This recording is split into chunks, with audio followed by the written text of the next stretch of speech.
Alrighty, welcome geometry friends to our third lesson this week, 5.3 on medians and altitudes. We're going to be covering some more characteristics or superpowers of triangles. It's going to be very similar to 5.2 where we looked at circumcenters and incenters, in that we're going to look at some more special points of concurrency that lie within triangles depending on the type of lines you draw. So anyway, I'll demonstrate it rather than talking anymore. We got 4 definitions and 4 questions. Let's jump right in. So the first thing we need to know is what is a median? A median is a segment connecting a vertex of a, I'm going to erase that, that should say the vertex of a triangle. Let's fix that. A segment connecting the vertex of a triangle and the midpoint of the opposite side. So you can find a median by, we draw ourselves a little triangle here. Okay, so if I find the midpoint of a line and then I go to the vertex, that will give me my median. So for example, let's just roughly, I won't know this exactly, but say that's the middle of that side. If I then connect that to the opposite angle, that's what we would call a median. Or for example, if I divide this one here in the middle here, again, this is implied, those are congruent, and I go to the vertex.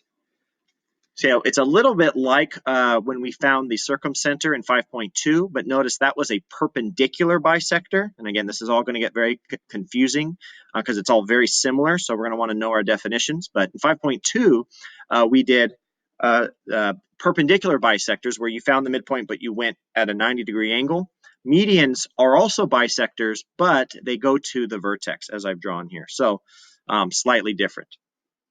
And the reason we want to know what medians are is because 3 medians form another point of congruency called a centroid. A centroid is a point of congruency formed by medians. There you go. It's all coming together.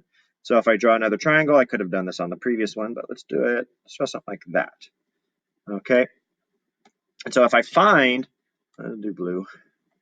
If I find the midpoint of each line, roughly, and if then I connect it to the vertex opposite, just like we did in the definition above, but I do it for all 3 sides, notice we have an intersection. And if your triangle is a real triangle, that intersection will always be a single point.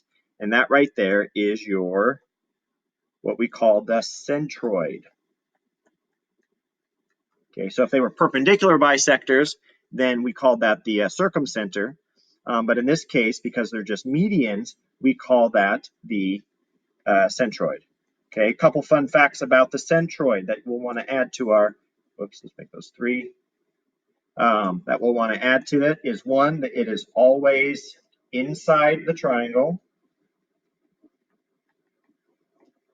Okay, so you'll never have a centroid outside the triangle. And it is what we call the center of gravity. And a simpler thing of center of gravity, that means it is the balance point. So if you had a triangle and you wanted to balance it on like a pole or something, maybe you've ever seen those toys that they kind of have a weird shape, but you can put your finger under one spot and it looks like it's balancing. That is the center of gravity. And you can find the center of gravity of a triangle by connecting all of its medians and finding the centroid. Okay, so medians feed centroids. And then we have another type of line called an altitude. All right, so let's get that clear so we know what we're talking about. So let's draw another triangle here. And so an altitude, sorry, that's a pretty bad triangle. It's a little better. A little better. Okay, a perpendicular segment from a vertex and a line containing the other side.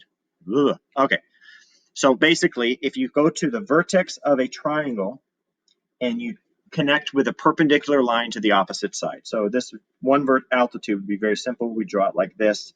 It comes from the side to the vertex, and it has to be at a right angle or perpendicular angle to the other side. So that is an altitude. Notice it's not coming from the middle like a median. It's coming from whatever point allows you to go straight up to the vertex. When I say straight up, I mean at a 90-degree angle. So like, for example, we can draw another altitude. If I consider this left side here, and I find the 90-degree angle and go up to the top. So it almost looks like a right angle, so maybe we could even consider that if this was the median here, or altitude, I'm sorry, then we could put a right angle there and we say, okay, so in that case, the side of the triangle actually is the also the altitude. Okay, if we looked at this side right here on the top right, if I go from the vertex at a right angle there, if I go straight down, then we could say, boom, there we have our right angle. So that's an altitude. So an altitude is perpendicular from any side of the triangle straight up to the vertex.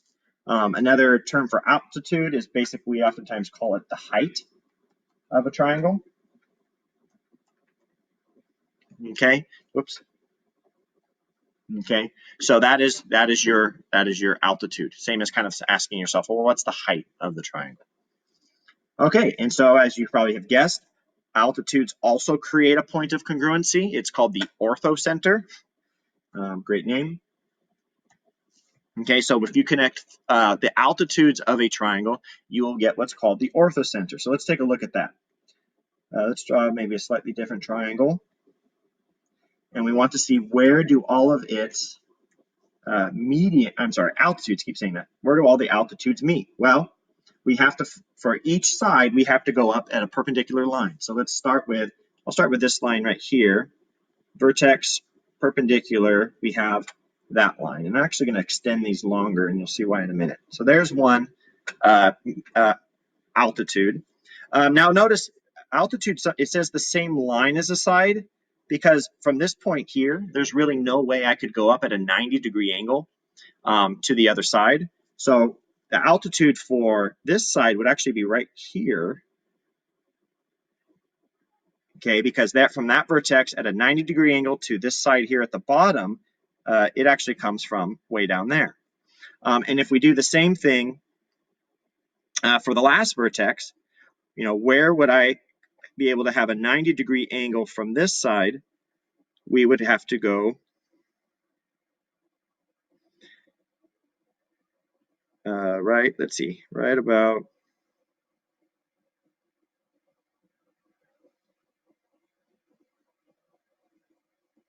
extend it right about here. Now what I want to show you here, and I didn't set up my paper very well, but because I drew such an unusually shaped triangle, you can see that where do these three lines meet? They actually would meet way down here. So the orthocenter does not have to be inside the triangle. Okay, let me draw a simpler one to explain that. But the orthocenter, if I draw one that's not quite as extreme, let's draw one like this. The way you find it is you simply extend all of the sides so that they can reach a vertex at a 90-degree angle. So we have from this side, that's fairly simple. Okay, from this side, we can do this. And then if we then extend from here, we can do it right there. Okay, so a little simpler with a right triangle, but we can see we have this point right here. That would be our orthocenters.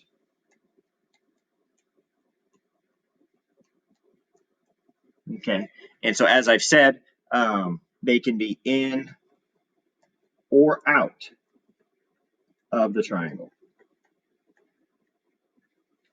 Okay, so medians form centroids and altitudes form orthocenters. And in the questions, we're going to discuss some of the, there's actually a basic, characteristic or again, kind of superpower of these points of concurrency that we'll go over. So let's look at our questions. The first question was, what's the difference between a median and an altitude? Okay, well, they both extend from a vertex, right? But one, the median, it has to extend from the vertex and it has to then go to the middle of the line. So it has to bisect the side. Okay, so they both come from the vertex, but one bisects the side. I'll go ahead and write that. And it bisects the opposite side. Whereas an altitude also starts from the vertex, but then goes and makes a perpendicular. So perpendicular to the opposite side. Okay, so kind of we talked about perpendicular bisectors in 5.2. Now we've split those, and if it's just bisecting, it's a median. If it's just perpendicular, then it's an altitude. Alrighty. And of course, I guess the other difference is, of course, medians, we could say, form centroids, whereas altitudes form orthocenters.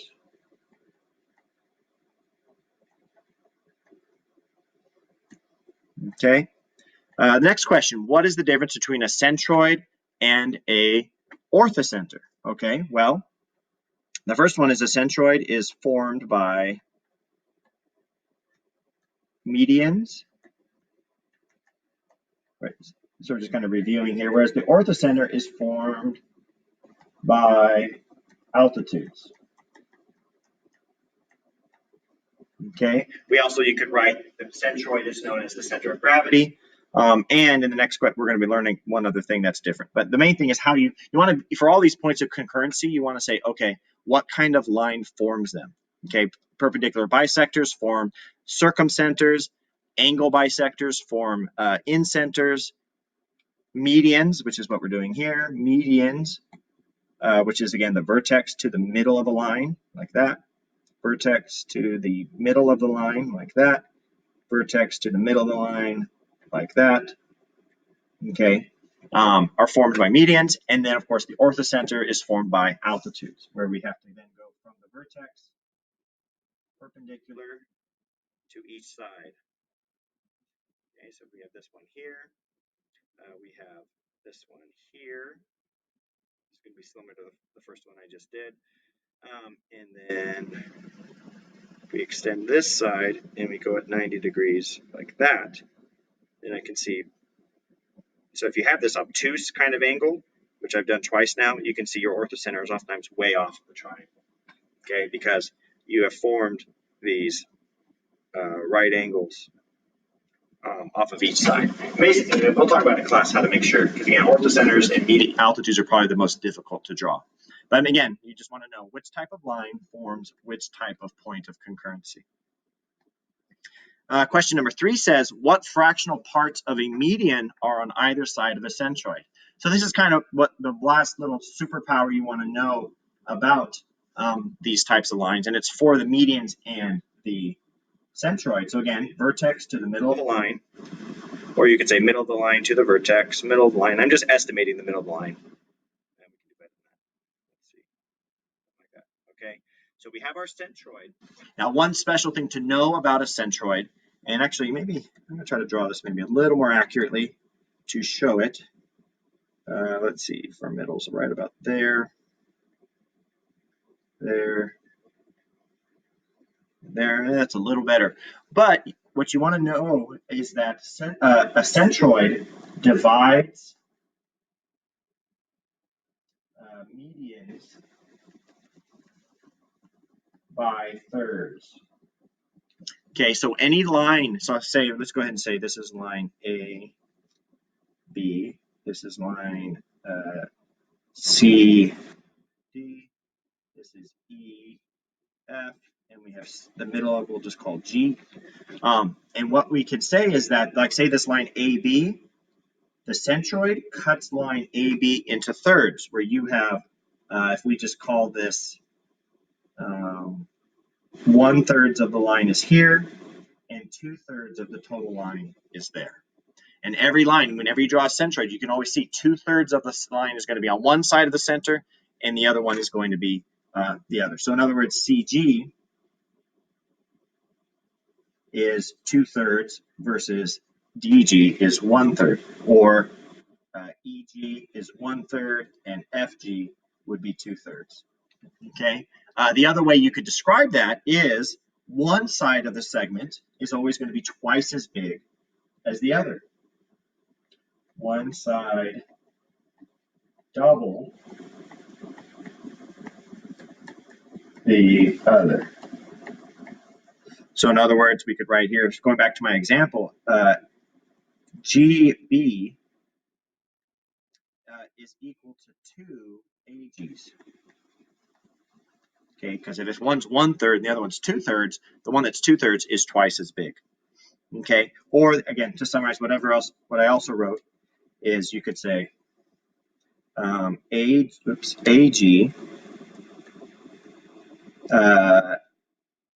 equals 1/3 of AB. AB being the total line, AG is 1/3 of it, and GB equals 2/3 of the total line. So you can kind of think of it as either way. It's dividing it into thirds, and one side's getting 2/3 and one side's getting 1/3, or you could think of it as one is twice as big as the other. Okay, so one last example, we'll finish this off. If I knew that GE was 4, I would know that FG is twice as big, 8. And 4 being 1/3 of 12, which is the total length of FE, or 8 being 2/3 of the total length of FE, which is also 12. So knowing that with centroids is going to allow you to find these distances, and that's one of the things we'll be doing in our exercises. Okay, last question, number 4. Let me change it, lower it a little bit, use a little more space there. Number 4 asks, what is the center of gravity of a triangle? We've already covered that, but I wanted to make sure we drove that home. So which one is it? We have circumcenter, incenter. No, those from the previous lesson. Not the orthocenter. It is the, very good. It is the centroid. Real simple. Okay, so altitudes and medians and the points of concurrency that they create, we'll see in class, and we're going to have a great time. Appreciate it. See you soon.